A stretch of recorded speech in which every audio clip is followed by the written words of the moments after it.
Hello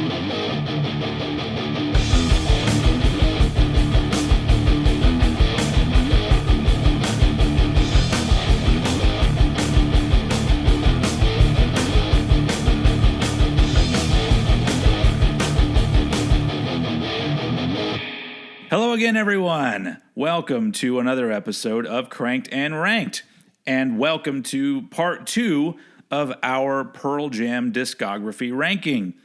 As usual, I'm Steven, aka Oldhead, and with me, as always, is Mr. Eddie Sparxx. Hello, sir. Yo! That is the second introduction that I've done today, because we once again had some technical issues, but I think we might be done with them, I hope. We'll have to find out and see how that goes. But either way, we're here and we're doing our best to bring you more of our fabulous music shenanigans. But yes, today is part 2 of Pearl Jam. So we had talked about, because they have 11 studio albums, and the last episode we had talked about our number 11 down to our number 6. And today it's the big top 5. So that's exciting. Hell yeah. And also, for those of you who did listen to yesterday's episode, I was pretty, I don't know about negative, but I had a lot of negative type things to say about some of the more recent Pearl Jam albums. But today, it's going to be mostly us just talking about how much we love some albums, because we're in the top 5 territory, and we're also going to be heading into territory where, for me, there's a lot of nostalgia, and there's some albums that are really important to me. And so this will be kind of a different vibe, a little more lighthearted, more of us talking like fans, or me anyway. But before we get started today, Eddie, do you have anything that you want to say? Nah, I'm just excited to talk about the 5 best albums from this band. Absolutely. And so to keep things rolling, so hopefully we don't run into any technical issues today, let's just go ahead and jump right into our top 5 Pearl Jam albums. So yeah, as usual, I'm throwing it over to Eddie to start with his number 5.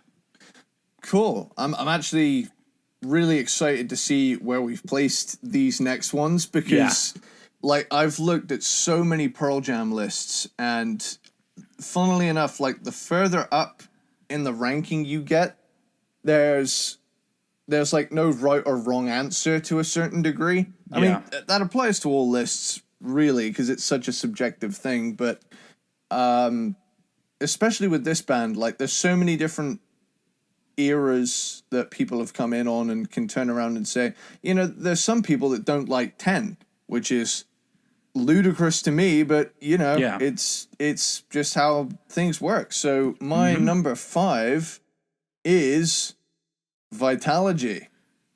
Wow. Okay. Vitalogy. So this.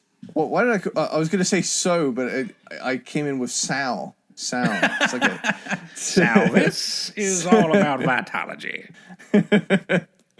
So this is one of, if not the weirdest Pearl Jam album. Like, there's a lot of whacked out crazy choices mixed in with some just straight up punky grunge rockers. This is aka the one with Pry 2, Bugs, Aya Davanita, and Hey Foxy Mop Handle Mama That's Me, aka Stupid Mop, on it. You know.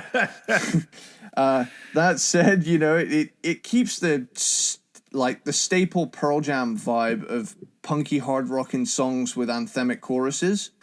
But this album doesn't fuck around when it comes to the energy, though. There's a very dry production. It's almost hard to believe that it's the same band that made 10, because it's so stripped back. Instead of like the big stadium sound, this album feels like you're stood in their rehearsal space with them simultaneously being as weird and out there as possible while also playing the most straight ahead stuff they've done yet. And that's what really gives this album such a juxtaposition. Yeah. Like, and it's important to point out that this is their third album, and so This was what, 1994 was this one? Yeah. And they were a band that initially every album you didn't really know what you were going to get for a few albums, and that was pretty cool. Yeah, while I feel like Versus could have benefited from having a little bit more reverb like 10, I think the production on this one fits it, you know. I can't picture this album, Vitalogy at least, sounding any other way than it does. Yeah. The drier production, you know, really serves the songs better considering their punkier edge. But like, this is the point at which I really start to gravitate towards the more mellow Pearl Jam stuff. Like, I love the songs Nothing Man and Better Man, which are the both the Man songs on here. Yeah. And you know, those are probably my two favorites on the album. And upon re-listening to this album, I actually enjoy it a lot more than I remember enjoying it. But, you know, I've a friend of mine jokingly called it's the album with some of the best and quote-unquote worst Pearl Jam songs that you know, in my friend's opinion. But I can definitely see when it came out, it was interesting because the CD packaging, I don't know if it's still sold this way, but the CD packaging was unlike any other CD packaging because it was like a little book with a little booklet inside of it, made of some sort of real thick cardboard, but it was taller than normal CDs and skinnier from the sides. Yeah. And it was weird. It was the most unique thing at that point that I had seen. I'm like, that's great that I don't know, but that at that point I feel like that's the most, I think, thought they put into like packaging of an album ever, because there's no other album of theirs I think has anything that unique going on. Yeah, I think No Code folds out and it's got little Polaroids in it, but aside from that, because I'll have to see. Is it right next to me right now? I hope. I mean, I know that some albums come out with unique packaging, and then later on down the line, if you buy them, they're just in a jewel case. But I don't know if Vitalogy is one of those albums. To be honest, now that I come to think of it, I think I've seen it recently in a shop like that new. I don't know whether or not it's just like a certain pressing or a reissue that they've done, but yeah. Also, if I remember right, the last track on the album was if I remember it, when I first bought it, it was a hidden track. It didn't say Stupid Mop or anything like that on the back of the CD. It was just weird. It's because it goes through that thing that all these bands were doing in the early to mid 90s where they all had a secret song. And sometimes the secret songs on some albums were really interesting, and sometimes it was just a complete waste of space because you have 80 minutes to fill on a fucking CD. Like, there are some bands that would just record like conversations that people were having, and I'm just like, well, why did you even? There's nothing funny about this. Why did you even put it on your album? But whatever, it's you have the space. I guess you might as well use it. Yeah, like this album, comparatively to 10, you can really hear them deep in that quote unquote undoing their fame thing. Yeah, that's a good way to put it. This is like a strong rejection of the more radio friendly approach of their debut. But yeah, it makes me wonder, because, you know, Pearl Jam was the big success, and then Versus, they get a little bit different, and then Vitalogy is much different. It makes me think about the Nirvana discography and the fact that they had Nevermind, then they got a little bit different, a little more stripped down, and I guess not so big and big production for In Utero. Yeah. If Kurt had lived, would the next album have been a Vitalogy? Would it have been an album with a lot more noise, a lot more experimentation? I wish I'm sad that we didn't get that album, but it does make me think of that because I feel like they felt the same way. I feel like Kurt Cobain. I don't know about everybody in Pearl Jam, but Eddie Vedder for sure didn't want to be a fucking poster boy for any genre or movement or whatever. Like, So I kind of get where they were coming from with that, but it really is interesting to think about somebody being thrust into the limelight when all you're trying to do is be in a band and make a successful record. Like, Yeah. it's interesting because you don't ever think you're going to be one of those ones that ends up on every fucking magazine cover. You just do your best and hope for the best. And I'm willing to bet because when Mother Love Bone's album came out, it didn't blow up huge. So I'm pretty sure everybody in Pearl Jam said, yeah, we did a really great album. Maybe it'll sell 500,000 copies and we'll go on tour, And it blew up way bigger than that. But anyway, we're talking about Vitology, though, at this point, which is like you said, them trying to undo their fame. That's a really good way to put it. Yeah, it's a fun look at a band that weren't having fun, I think this was quite a difficult album for the band as well because I think Eddie took a lot of creative control on this one. I don't know specifics, but I've heard that this is essentially an Eddie Vedder solo album with Pearl Jam as the backing band. But I guess so. But I think that there were issues. They weren't getting along, or at least Eddie wasn't getting along with Dave Ambrosisi, the drummer, if that's how you say his name. I think so. Something like that.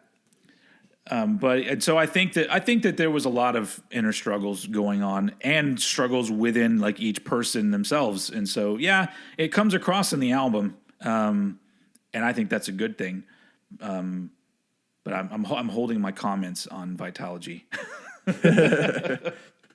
Cool. So that's my number 5. Sweet. Number 5. This is going to be an interesting episode. I'm just going to tell you that right now because my number 5 is one that you already talked about in the last episode. My number 5 is the 1998 album Yield, which it's a bit of a return to form, I guess, because I guess the prior album was a little more.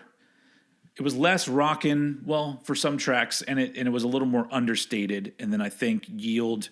They kind of have the big songwriting kind of came back in certain ways. Not on all of them, though, because the thing that keeps Yield at number 5 is that I think it's a very strong album, but only some of the songs are really good songs. The other ones are just good songs.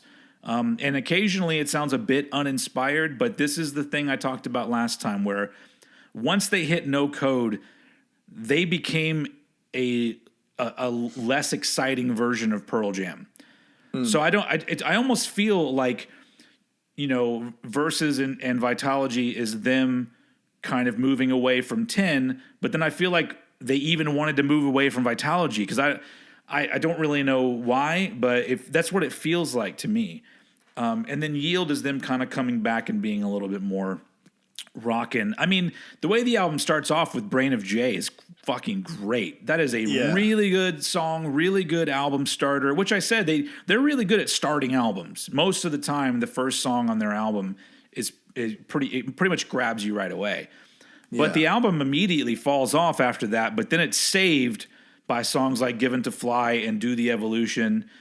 But even though I do think Yield is a strong album for Pearl Jam, it's just missing that spark, and that spark for me has never really come back. And I when I think about things like this, I think, well, maybe it's just a personal thing with me because clearly there's a spark that a lot of people connect with, but for me, just musically speaking, like a song like Do the Evolution, that sounds like what I want Pearl Jam to do.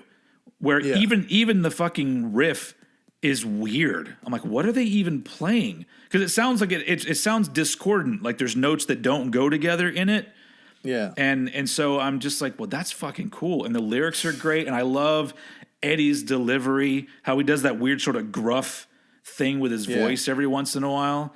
And I don't know. I think that songs like that just make me feel like, oh man, they could still be this really unpredictable and fascinating and engaging band, but those are the songs they don't want to. And plus, I guess with you say you connect more with their softer stuff now, and so know maybe that's why they move the way that they do because they always have rockers on every album, but I feel like their softer stuff is the stuff that's connecting with people, and that just leaves me on the outskirts, just kind of going, well, I liked them better when they were doing some rockers.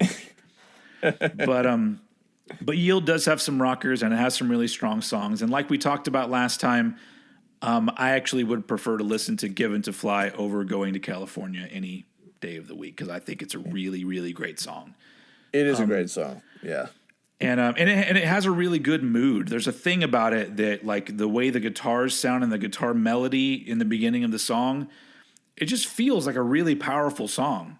And so you can't deny that kind of shit. So all of those things, great album, just not as good as the other four I'm going to talk about. And so my number 5 is Yield. Cool. So my number 4 is like this major outlier timeline wise, and that is Backspacer from 2009. Oh shit! I forgot you didn't mention this one last time. I like this album. Yeah, I was super impressed with this one. Like, this is their best of the, quote unquote modern Pearl Jam era. Like, this ends their 2000s on a very high note. They really hit that balance between anthemic, mellow, and rockin' again. Like, heights of which you hadn't seen since maybe even 10 and Versus, like, this one really caught me off guard. Like, no wonder it was the first to go number 1 on Billboard since No Code, because the songs are just that good. I also think that this came out around the time that the documentary came out, Pearl Jam 20. And so I think there was a lot, there was a good hype, along with this album, along with them putting out a quality album. There was this celebration of Pearl Jam's career. Yeah. Yeah, it's definitely it's a fun album. Songs like Gonna See My Friend. Now, Gonna See My Friend has kind of taken on a new meaning. Like, for me, after all of this pandemic stuff, I'm going to see my friend. That gets me hyped up to see someone I like, Yeah. And The Fixer, like, that's a really well-written song. Really. And that should have been like a top 10 on all charts, because it's that fucking good. Yeah, there's a lot of really good songwriting on this album. They nail that awesome fun rock and roll feel when they need to, but Just Breathe and the end also have just such a nice chill vibe, like, this is an album that's one of few that took one listen for me to get more than one song stuck in my head after like the first go. It really is just that good. And in the timeline, I know that we tend to put the 90s albums at the top here. This one just like sticks out as like, damn, they really just hit it with this one. Yeah. I mean, it was my number 6. So I mean, it's pretty close, right out of the top 5. Hell yeah. So Backspacer, badass album, and it blows me away that late in their career they just managed to swing back with like what a comeback that is. Yeah. Agreed. Yeah.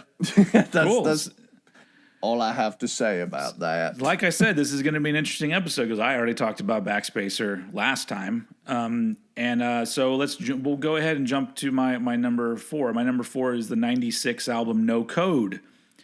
And cool. No Code was the first album with Jack Irons on drums, which to me he's a perfectly good drummer. He's just real kind of whatever. Like, he doesn't do anything flashy that stands out to me. And that might be part of the sound of Pearl Jam. They didn't want that anymore. To be completely honest, you made the comment of them, backing away from fame, or however you put it. There was also a part of me. So in 1996, being a big Pearl Jam fan, because from 10 versus Vitology, I was a big Pearl Jam fan, and then No Code came out, and I was really underwhelmed. Underwhelmed. And to me, it's a huge drop in everything. Like, they're a great band, but the first 3 albums are miles above everything else they did, in my opinion. but this is still a good album. But as a fan, it felt like with each album, they were consistently trying to find new ways to say fuck you to their audience, is what it felt like to me. Like I think part of it I think may have been fame and they didn't want that, but also just the overall vibe of that I got from the band was, you know, oh, you guys like our music now? Well, we're going to try to make sure you don't on the next album. Which part of me goes, well, that that's kind of, you know, I guess a punk rock attitude, and maybe that's kind of cool. But with No Code, all of a sudden it was my turn. It was my turn for them to say "fuck you" to me, and I went, well, fuck you back. I'm not even going to fucking buy this album. And so, you know, I just heard it from friends or whatever, and but it was, yeah, it's just a real. After the first three, it's a disappointment. Although, like, I think the song "Hail Hail" is fucking great and has a riff that I want to grab a guitar and play, and that says something about that song. There's a few songs like that on this album, but overall, it's a little more understated than what they were doing before. And over time, I've learned that there's a really interesting energy to this album, and I've started to enjoy that. And so that's what it is. It isn't necessarily songs on this album. It's just the vibe that I kind of like. Yeah. And so it has grown on me. That's why it is my number 4, even though I'm saying it was a big disappointment at the time. Now it really does. It's kind of a cool, like, just because of the way that their albums go with where they end up coming back with Yield. This one is a little bit more interesting, and I'm always the one to say, hey, I want a band to give me something different, and No Code was something different, but it wasn't continuing in the trajectory that I thought that they were going to be successful in doing. But yeah, I think I know better now because I've heard, you know, a lot of interviews with the band, and I've read about the band, and I know that they weren't necessarily trying to alienate an audience with anything, but it just felt that way at the time because you didn't have a lot of information, and all you know is they were this band who got really big. Then they said, we don't want to do any music videos, and then they, you know, did an album where they got more screamy and stuff like that, and you know, so it just felt like they were just like, get the fuck away, and we're gonna make music for a small amount of people, which is interesting because later on in their career they became gigantic, and now they make music for a mass, probably an audience bigger than 10. So it's interesting, but No Code is I like what it is. I like it as a statement for where they were in 1996, but it didn't do it for me at the time. But I do like it now, and it's got its own vibe. So that's why it's here at number 4. Cool. So that's a fun little segue because my number 3 is No Code. Sweet. So I'm just going to keep on carrying on. And, you know, this album, it definitely took the band in a different direction. But for me personally, it's one I really enjoy. Yeah. Like it incorporates like various influences to create this like diverse record. You know, their fourth effort here really shows off a band that isn't afraid to experiment further with their sound. I definitely get the, you know, it's your turn to get flipped off, you know, vibe. But nobody's safe. Yeah. They really stripped things down for their third album, which was Vitalogy, but then they go all out with like all sorts of vibes on this one. There's cool, chilled out vibes with a lot of the tracks, even though they often have a lot of energy. But this album's like diverse nature can be described literally by the first 2 tracks, which is this like nice, chilled out, like totally. I don't know how to describe it in a way that does it justice. It's just like, it's just nice. And then all of a sudden, Hail Hail is just like this dirty, hard, rockin', punky song. Yeah.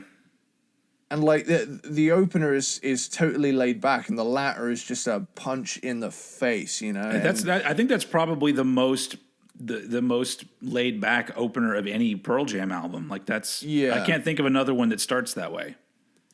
Yeah, yeah. Now you come to think of it, I think maybe Riot Act starts chill, but Yeah. that's the only other one I can think of.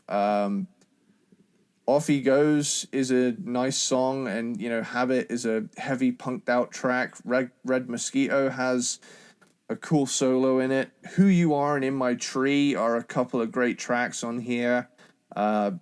Lucan is a 1 minute rager, and Around the Bend is one of my favorite closing tracks of any band ever. It's just like, it's got that end credits feel Yeah. that I love. And Mankind as well, which has Stone Gossard on vocals, is cool too. There is, if there's one thing this album has, it's variety, and I like that. I like that about it. To be honest, the only thing that I would add to a lot of these Pearl Jam albums is just crank the fucking reverb up so I can have a bunch of tens. But yeah, not to give anything away. But yeah, No Code. It's a cool album. I totally get your initial feelings on it though, because with me, me being 20 years younger than you are, I have the benefit of 20 years having passed since or 20 years plus since these albums came out. So for me, it's just kind of like, contextually, what were they up to? Whereas you back then would have probably heard it and thought, the fuck did they do? Now I don't want it, but yeah, for sure. I get it, but I feel good about this album. But yeah. I could see that too. So yeah, that brings me to my number 3, and this might be the biggest shocker of them all. My number 3 is the album 10 from 1991. Whoa! Which is their debut album, and now let's be clear here. I'm gonna side with you on this. I cannot stand the remixed version of this album. Amen. It was completely unnecessary, and once again, it feels like a band that's trying to unwrite their fucking history. Yeah. Now, I have no problem with Brendan O'Brien. Brendan O'Brien is a great producer, and he's produced a lot of albums that I love, and his sound is great. But 10 sounds the way it's supposed to sound. And the only reason I'm not too mad about it is that they didn't completely remove the original version from like streaming services and stuff. You can still listen to the regular version of 10. But the 10 Redux thing is just so unnecessary, and it takes a whole lot of the personality, but not only that, the history out of the album. That's like going back. I know that I'm comparing something that's a little more probably important to some people, but it isn't to me. That's like going back and saying, we have this archival footage of soldiers in World War II. You know what we should do? Why don't we like colorize it and make them have different outfits and just make it look a little different. Maybe not make it look so much like a war. Maybe look like it's like a gathering of cool people. And so it's like, no, you wouldn't do that because it is tied to what it looks like, who the people were in that piece of history. And to me, 10 is one of those albums because it was fucking like with them and Nevermind and all this other shit. That is a huge milestone in music history. Yep. And so going back and saying, we don't want it to sound so much like 1991 anymore. I'm like, well, then just fucking get rid of all your albums, okay? let's wipe them from the face of history because what are we gonna do? 30 years from now, you're gonna remix Gigaton because you don't. I don't want it to sound like 2020, and so. I don't know. It makes no sense to me. But yeah, no, I'm totally with you. To each their own. But I love the way the album sounds, obviously. And 10 is one of the most important albums to my early teen years. I'd put it up there with Nevermind and the Black Album and a handful of other albums that came out and were really important to me. And this is one of them. Like, I would just thought it was fucking great when it came out. Had so many great songs on it. It's just an absolute classic album from beginning to end. And Even Flow was the first song I believe I ever heard from it, and that is just got an amazing hook in it, and it's such a great song. And then, I got the album, and the rest is history with this one. But I really do think, because this album is at number 3, because I think as a band they got stronger with the next 2 albums. I think this one is an amazing debut, one of the best debut albums ever. I mean, you could literally put a huge chasm or whatever in between my number 4 and my number 3. Like, that's how I feel. Like, this is my number 3, but it's kind of like my number 1.3, because it's Yeah. I think their first 3 albums are fabulous. Probably the only song on this album that, because some people have that overplayed kind of thing with songs, and Jeremy is one of those songs to me, but that's only because it's a song that was played a whole lot when it came out and is still on rock radio, always played. And so it's one of those songs that you can't really escape. You could just be going shopping for clothes and you'll hear Jeremy come on over the speakers. Yeah. And so that's a song that's lost a little bit of its edge to me, because I can still listen to it. If I remove myself from the amount of times I've heard it, you can listen to how amazing of a song it is. Yeah. But that is a really good case for, when people say songs are overplayed and like that. That's definitely one of them. But 10 is just a fantastic album, and it's always going to feel different to me than I think it does to some people, because if people got into Pearl Jam later on, there's no nostalgia connected with 10. And with me, there's a shitload of nostalgia connected with me. So much so that 10 is one of the albums that I put it on, and it gives me things that I feel things from my past. It's a weird connection that I have with some albums, where I can just put myself back in my bedroom the first time I played the CD, and I was just like, this is so fucking cool. And so it's an important album to me. But taking a step back and really looking at the first 3 albums and how they've aged with me and how I feel about them now, 10 had to go at number 3. So there you go.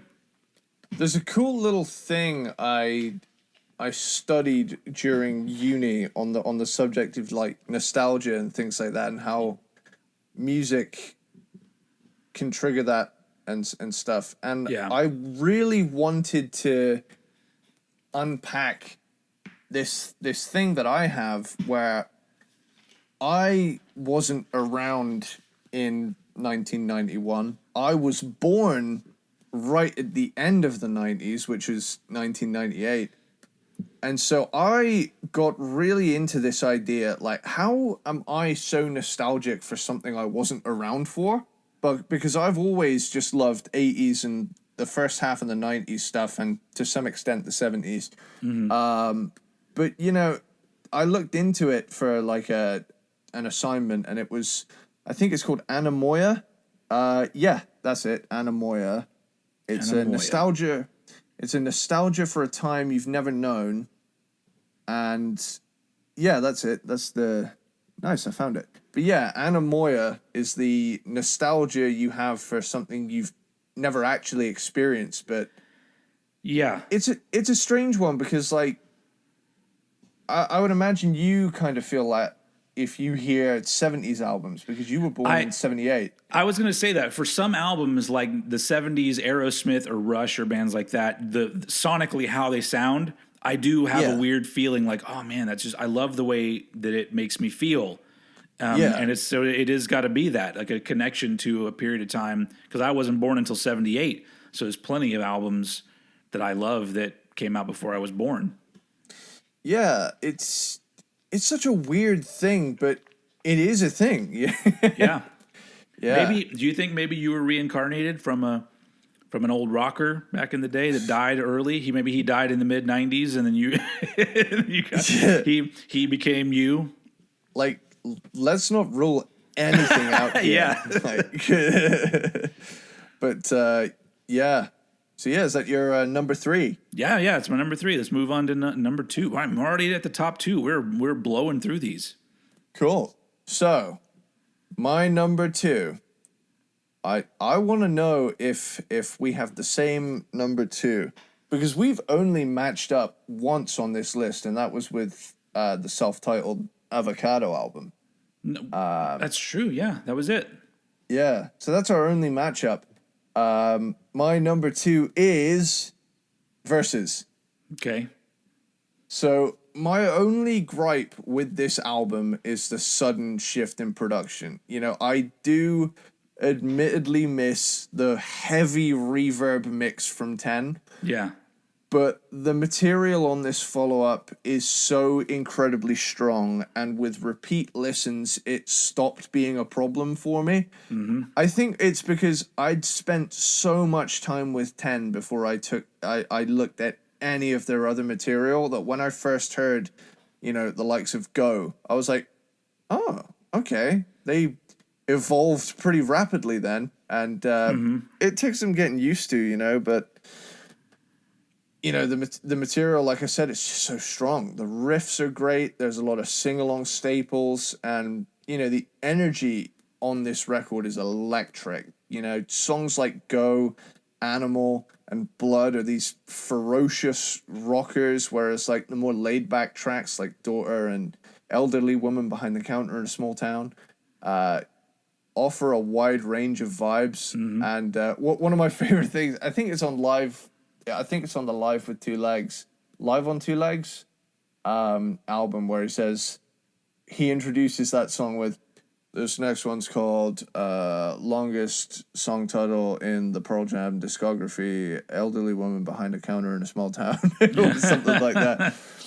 But yeah, to be honest, with songs like Dissident, Leash, and Indifference as well, like, were this album to have been produced with like more reverb, it'd likely be as good as 10 in my opinion. I just, you know, I've definitely given away my number one, but Yeah. This one for me, every other album by them that isn't 10 was kind of a grower, but once they do finally grow on me, I will revisit them. So it's a nice little thing. But yeah, Versus, it's just, it is unfuckwithable. My only gripe is could have more reverb. Yeah. And I have kind of like, it's funny actually, I've kind of experimented using Logic to try and engineer albums to sound a little bit more the way I'd want them to. I know it's kind of perverting the artist's message a little bit, but I'm like... Dude, have you seen what goes on YouTube? Everybody does that. Yeah. That's the thing. I kind of...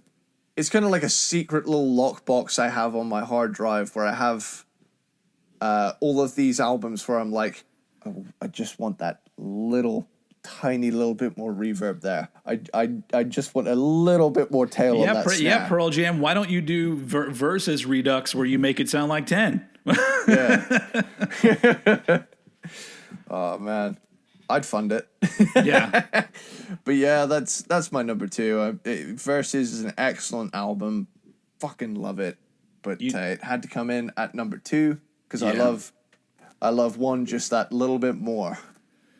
So yeah, I do have to tell you that my number two is Versus. So we matched up with our number twos. Cool. So Versus was, at the time for me, one of the most anticipated albums. In 1993, it was only topped by Nirvana being the most anticipated albums. Just because, like, when bands blow up that huge and then they put another one out, you're just like, what the fuck are they going to do? Yeah. And I remember before the album ever came out, back when the album, the MTV News had reported that the album was called 5 Against 1. That's what they said the album was going to be called. And I think it was the MTV Video Music Awards. Pearl Jam came on and they played the song Animal. And none of us had heard it before. And I was just like, yeah, whatever they're doing here, this is good. And so I was really looking forward to this album when it came out. And it was one of those go to the store on the day it comes out and buy it kind of albums. And the thing that has made me love this album so much is pretty much the same thing that I loved about it when I first heard it. It's that you go through the whole album and there were things that I really loved and things that I didn't really know what to think about. But it ended and I immediately wanted to play it again. And then those other things started to pop out as things that I loved, and with more listens. Like, it lends itself to repeated listens. It's that kind of album. But the big thing for me was my favorite Pearl Jam drummer is Dave Ambrosisi, if that's how you say his name, who played on Versus and Vitology, because his drumming is awesome. He just does so many cool things on the drums, and he has such an amazing energy. According to the band, he was too much wanting to be a rock star, and so that was a big reason why he. I'm sure it was amicable because I don't think they were getting along, but he was let go from the band after the recording of Vitology. But I mean, who gives a fuck if the dude wants to be a rock star? He's an amazing drummer, and he added so much energy to their music. But once again, I don't think they were interested in that. I think they were interested in finding a new way to say fuck off to some fans. But on Versus, it's just a great example of a killer second album. And in my opinion, how you do it. All of the second albums that I love all have a similar quality where they get better on the songwriting and they have a different approach, and it's not the same album again, especially when the first album is really successful. Now, in the cases of bands where their first album kind of falls under the radar and they do a slightly better version of what they did before, I kind of get that. But with a band like Pearl Jam and with an album like 10, if they would have done the same thing again, it would have been, to me, I would have checked out. I would have been, I'm good with this. But so the variety of songs on here is a big deal for me. They're all very well written. And the thing that I remember too that is on some of these earlier albums, but isn't, I don't think in the last few you hear it at all, was all of a sudden you had a song like Blood where Eddie Vedder was screaming. And that was a thing where I just remember being like, oh shit, this is awesome, because like he didn't scream at all on 10. 10 is all very beautiful singing. And then all of a sudden you get a song like Blood that's just so energetic and he just screams for most of the lyrics. Yeah. And a big thing about this album, and there's two of these. There's one from this album and one from Vitology I'm going to talk about. So they released all these quote-unquote singles from Versus, but they didn't do any music videos. But the thing that blows me away is the song from this album that could have been a hit single, which is Rearview Mirror, was not released as a single. Yeah. And I almost feel like maybe that was part of their whole thing. Like, Rearview Mirror is clearly a really catchy song. Let's not put that out as a single. But that's a song that, to me, it's a hit. Like, I mean, if I talk about Pearl Jam, I'm like, well, you have to know Rearview Mirror. It's a fucking fantastic song. Fantastically written song. Should have been a number one rock song. But it wasn't. And it just blows me away. And that's the caliber of this album. That it's so good that the song that could have been a hit, they were just like, no, don't. It's later on in the album.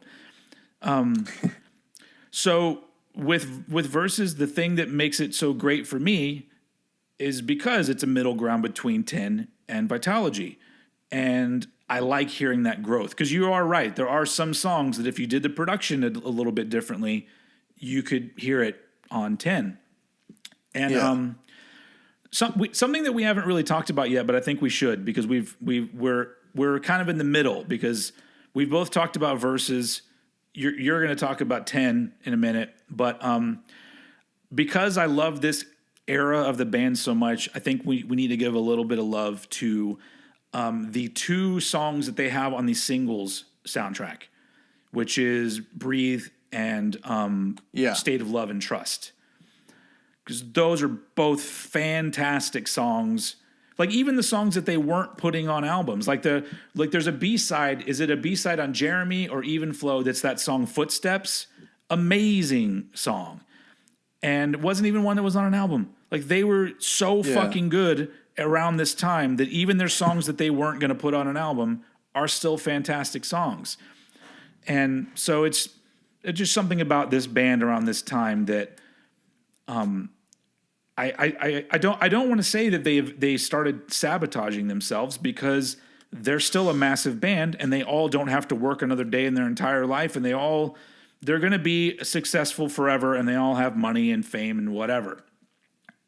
But to me, yeah, just hearing what they did, 10 versus Vitalogy, all the songs that came around that time, I just feel that they started to sabotage themselves a little bit, because they wanted so much to like not be cool, I guess. And I don't really know. Yeah. It's just, it bothers me a little bit, because there are those handful of bands that I love their first few albums so much, and then they become a band that I just go, they're fine. And we've talked about a lot of them.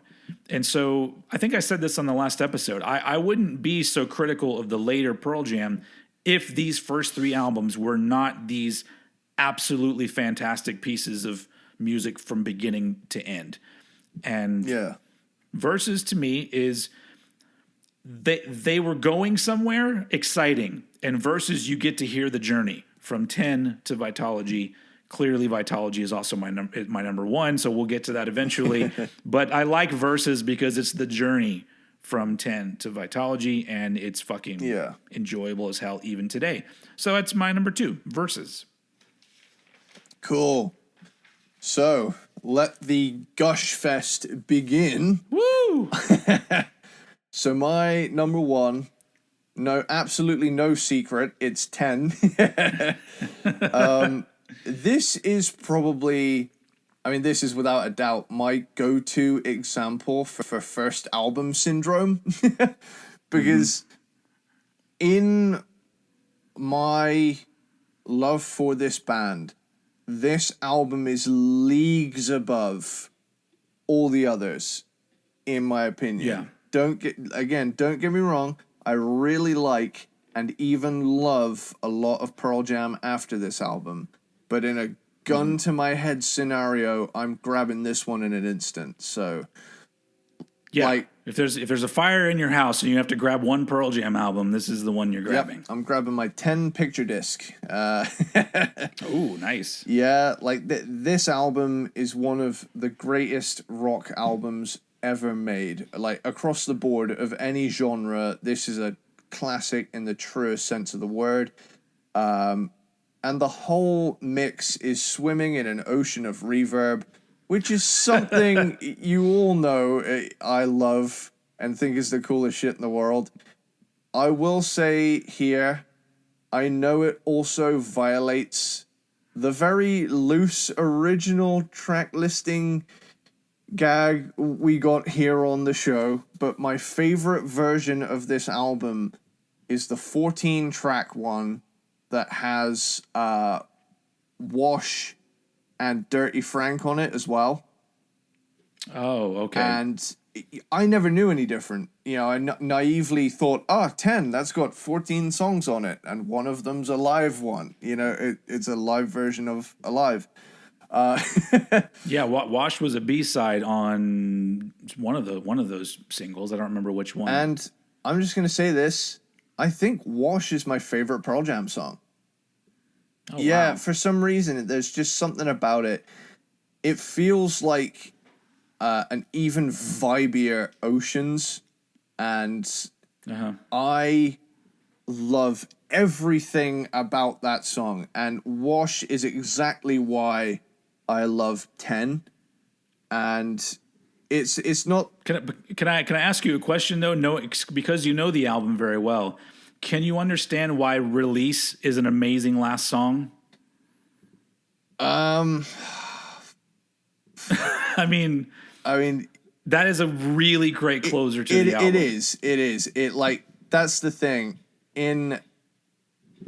As per the original track listing, it's a flawless album regardless. I just never knew any different, but I love the way that it fades out and ties back into the intro song with that hidden track at the end, where it brings it full circle. I love albums that do that. I love albums that feel like they could loop forever, you know? Yeah. But yeah, I suppose it'll probably be the meaning of the song, which I've never actually taken the time to know. Oh, of release? Yeah. Yeah. Oh, it's got to do with Eddie's father, I believe. Yeah, for me, you were gonna say why it's a great ending song? Well, I was just going to say, can you hear that? When you listen, when you think about that song and think about that being the last song, and especially as you're saying how you hear the beginning little piece of music play again. Yeah. Like that is it's a really great ending to the album. I like, the Wash is a great song. Is Dirty Frank an original by them that they only played live, or is that somebody else's song? I don't actually know, but again though, I do agree that Release is such a good song. Garden is such a good song. Yeah, I mean they don't. The thing that I think people forget about with 10 is that there's such a good variety of songs, because it really, if you put the first few songs together, okay, yeah, it's just like a 90s rock album, but Deep is a fucking really good song, and it sounds very different than the first few songs. And then of course, Oceans and Release. Yeah. They're all great songs. We haven't even mentioned Black. Like, that song resonates with me more and more as the years go by. And it was also the first Pearl Jam song I heard. So it was like, I remember hearing it the first time when I was like 11 or 12. And now I'm hearing it at like 23. And I'm thinking, oh, man. That part where he's like, I know someday you'll have a beautiful life. Like that part. Oh, god damn.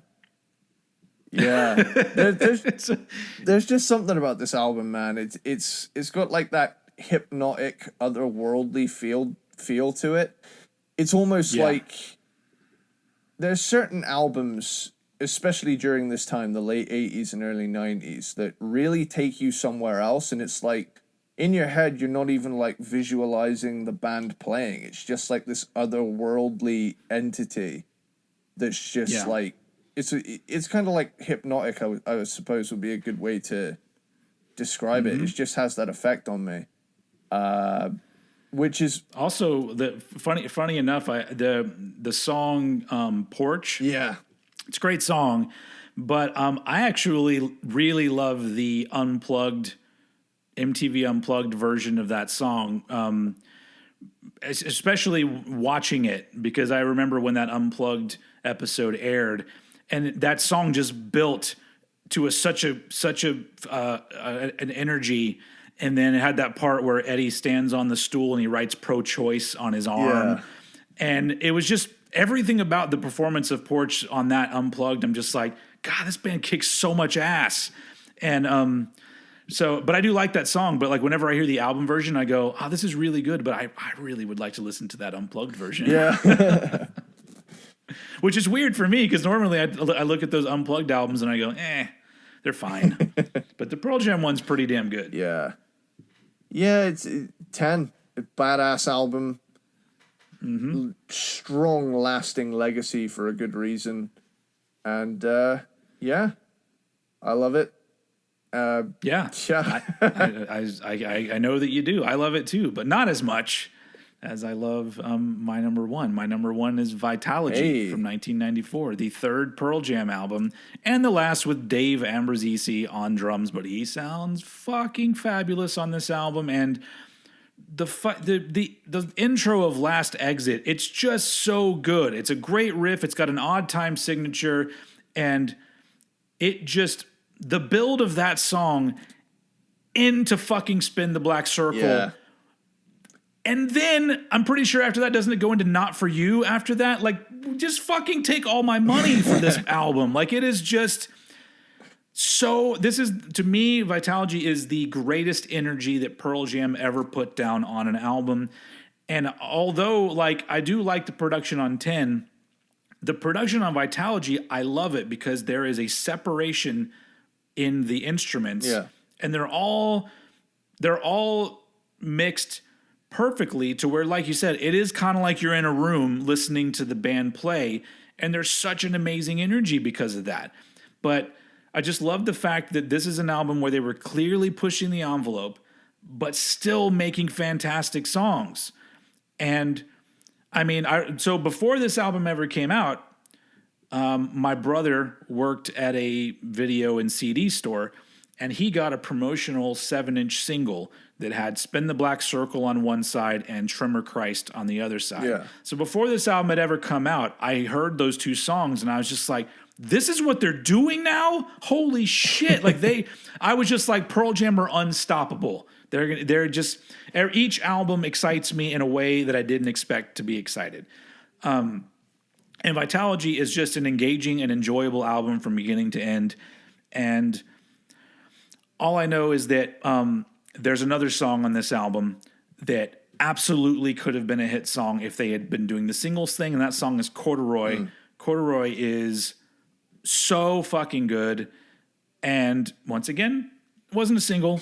They just, we had this awesome song, and then we're not releasing it as a single. And a really unpopular opinion about this album is that the worst song on the album, to me, is Better Man. And I'm even counting Bugs. I would rather listen to Bugs than Better Man. Wow. Because Better Man, if I remember right, wasn't Better Man a song that somebody had written 10 years before or something? Like, it was an old Eddie Vedder song, and it sounds like a song written by somebody who is much younger and doesn't have all of the experience that the rest of Vitalogy seems to have. It certainly sticks out. Yeah. I mean, I like it, but it does. Oh, I do too. Yeah. But it is the weakest song, in my opinion. It's the only one that I'm like, they could have just left that out. If we ever do a Grooved and Removed, Better Man's getting removed from this album.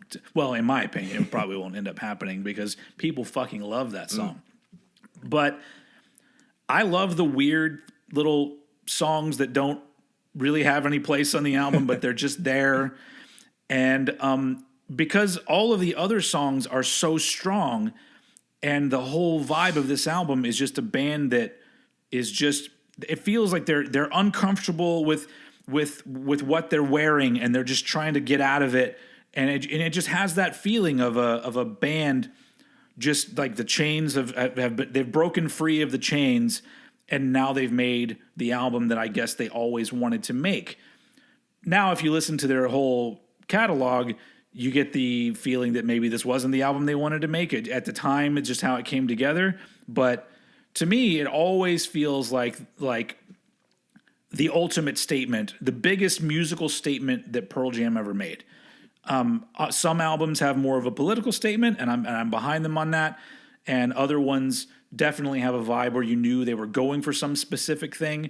But this one, to me, is the one where I think that they, like I said, they were saying fuck you to a lot of people, and I wasn't one of those people. I was the one that was still on board. Yeah. And I was just like, yeah, just keep doing more shit like this. Keep going in whatever direction you're going, because I like what's happening here. But there are just so many examples of the hair standing up on the back of my neck parts of all throughout this album. Yeah.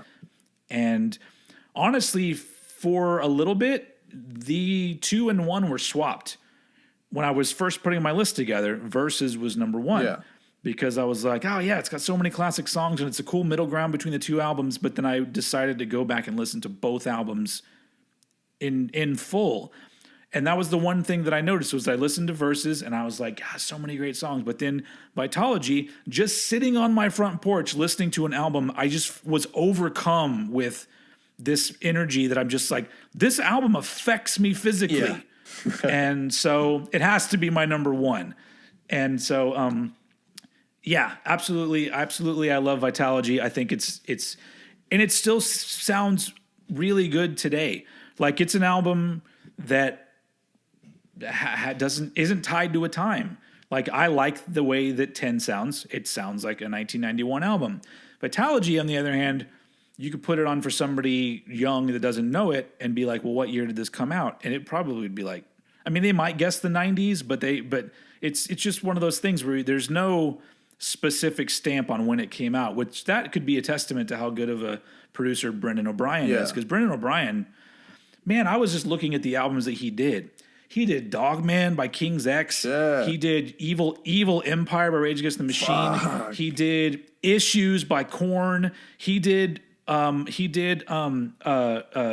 the Sky by Mastodon. I think he did another Mastodon album too. Like, the motherfucker has done so many really great sounding albums. Yeah.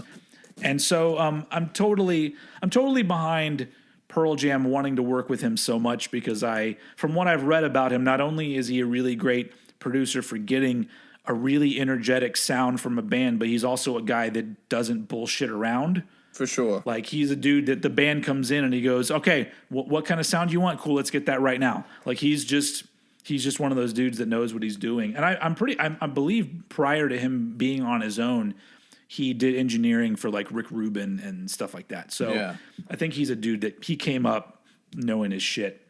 But this is not the Brendan O'Brien episode. This is the Pearl Jam episode, which we wrapped up with. Interestingly enough, our number ones are, almost like polar opposites when it comes to Pearl Jam. Yeah. It's a cool thing, because I'm going to be honest, I wholeheartedly expected, for some reason, in the back of my mind, I was just thinking 10's going to be his number one. He and I both love this band. We both love the early 90s vibe. And, when it comes to, I will say 10 does have, it does feel of its time, but I like it for that reason. Yeah. And I think it just boils down to, you were there to experience that evolution. So I'd imagine, having that kind of connection to Vitalogy being such a violent swing in the other direction, whereas with... It was an exciting time, because in 1994, there were, like, the stuff that was happening that was exciting to me was all over the place. Yeah. Like, I was into some of the most aggressive music I would ever get into. Like, that's when I was really into Cannibal Corpse. Yeah. And that's the same year that I believe Far Beyond Driven by Pantera came out. And at the same time, I was still into, like, some of the more softer kind of alternative kind of shit that was going on as well. Yeah. But the thing that was very clear, which is a big reason why I'm always such an old head about everything, is because that it became a norm that bands were trying to do something different when they put out a new album. And it was an exciting time, which is something that you don't really get anymore. Yeah. Even Pearl Jam puts out albums that are similar to albums they already put out. And so that's another big reason why it was so exciting for me. But when it comes to 10, like I said, this is really like my number 1, my number 1.2, and my number 1.3, because those first 3 albums are fantastic in their own ways.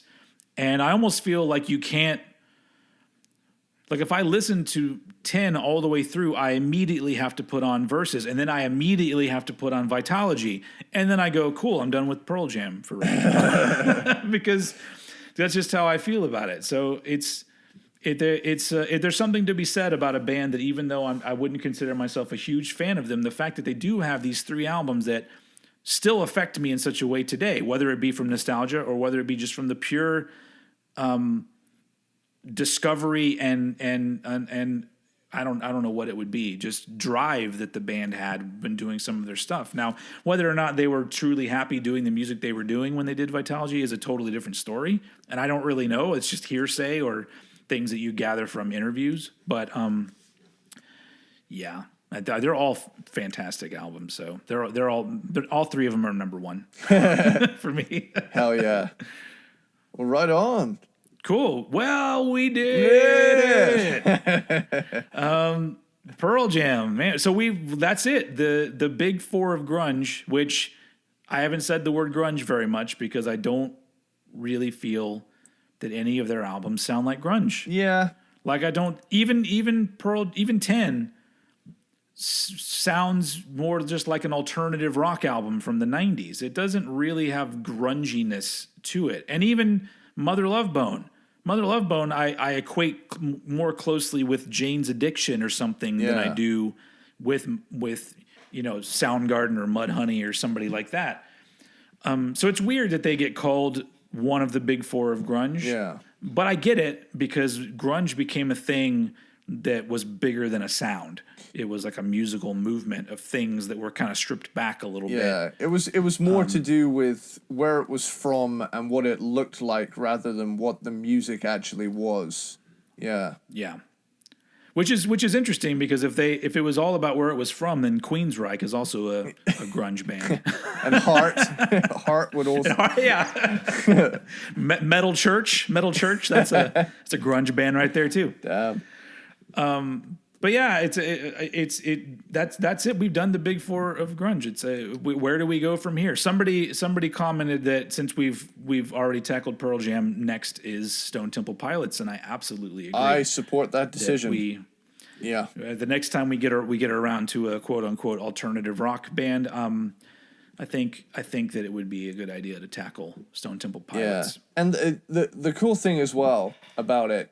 Yeah, we've covered the big four of grunge, but there are so many great grunge and alternative metal bands from that era that, I don't think we'll ever truly run out of shit to talk about with that scene. Yeah. It's just so cool. So the one band that if you talk to members of Pearl Jam and you say who would be one of the godfathers of grunge, a band that they will talk about a lot is King's X. Yeah.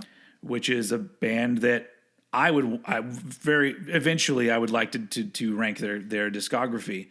But you go back and listen to some of it, and if you take away the 80s production sound, it's down-tuned.